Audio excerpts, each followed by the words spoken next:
Hello everyone and welcome to another video. So today I'm having a small fuel leakage problem with my bike. So let's take a closer look and I'll show you what I'm talking about.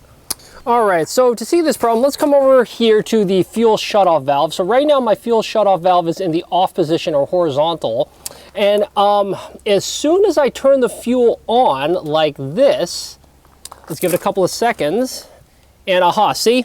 Look at this, we got leaking fuel right away. And I think if you come down here, I'm gonna try to see if I can, this is gonna be hard to do with one, not without an assistant, but let me see if I can show you where it's coming from. See if I can zoom in a little bit. There, okay, there, you can see that finally I got the camera angle right. There it is.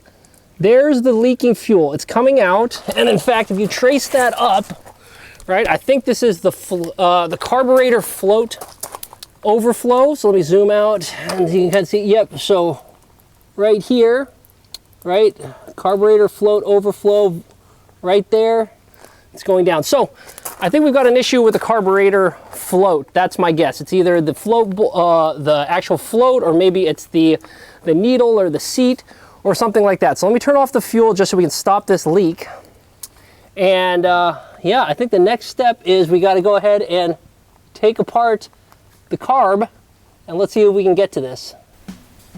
The nice thing about this bike is that the carburetor is actually pretty easy to remove.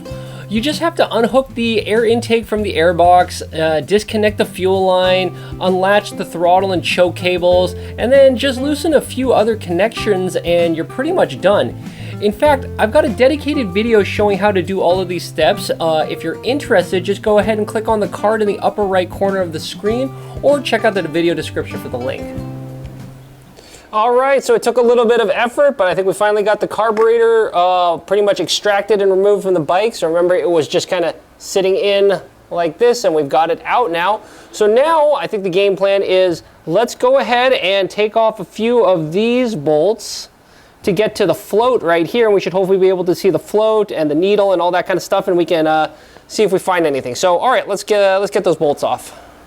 All right, so I got those 4 bolts off, so this bottom of the float comes off. So now you can see the actual float, and gosh, I wish I had the camera rolling earlier, because when I took this off and I was just looking at this, and then I gently pushed this up a little, and then something went bing and flew out. So I think there was a tiny little piece of grit or dirt or something was in here that was stopping this float from going up. But now you can see that it does move pretty freely.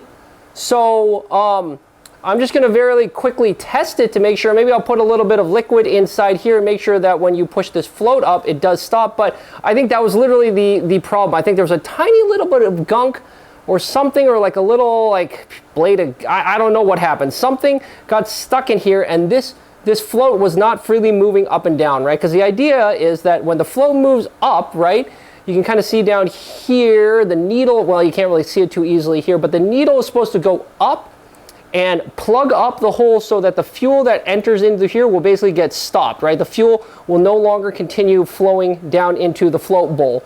And that's, I think, what the problem was. This float was not being able to go up, so the needle was not able to shut off the fuel, so the float bowl just kept filling up and up and up, and that was our problem. But now that I've dislodged whatever that was, the float moves freely, and I think we should be good to go now. All right, so I think we've got the minimal amount of stuff hooked up so we can test this. So we got the fuel line hooked back up into the carburetor, and I've got the carburetor mostly sitting in there. I've just routed the kind of overflow tubes out here so we can just watch this and see if this works.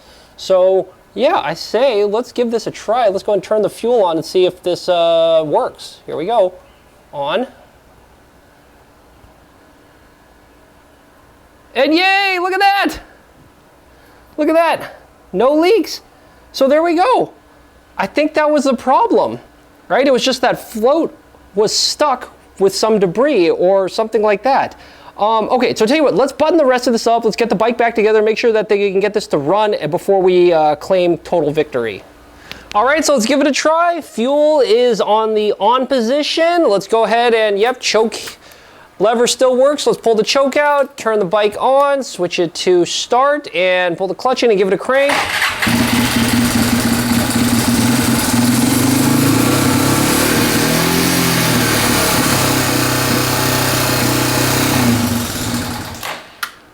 All right, so there you have it. It looks like success. So that was actually pretty darn simple. It looked like the only trouble there was that stuck float. So it was just a matter of taking apart the carb, just getting it out of the bike and pulling off the float bowl off the bottom. And then all I had to do was literally just poke the float and just dislodge whatever little bit of grime or gunk that was stopping the float from moving up and down. So now that it is free and able to move, it looks like it's fixed the fuel leak problem, so I think we're good to go. So I hope you enjoyed the video, and if so, I also hope you'll consider subscribing to the channel. It really does help me continue making these videos, and I hope I'll catch you at a future discussion and we can all learn something new together. So until then, I think I'll sign off. Talk to you later. Bye.